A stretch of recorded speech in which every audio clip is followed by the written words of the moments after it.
There could be cases where you have electrical noise in your water line, and I want to show you a way to kind of cancel that out by installing a device in the BAMa. Typically symptom would be on a pH or ORP sensor. You would see an erratic reading on your controller, and if you were to take that sensor out and to install it, put it in a cup of water, and that signal stabilize, that would be a good indication that you may have some noise generated maybe from big motors or drives or electrical systems in the building.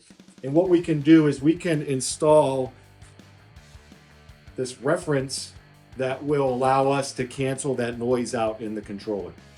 So in order to install this, first thing I need to do is isolate my water. So I shut the incoming water off. I'm going to install it underneath my pH sensor. So I'm going to loosen this, make a little water out of here.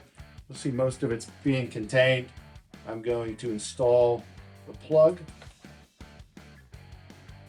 Once I have that installed, the kit will come with a cable with connector.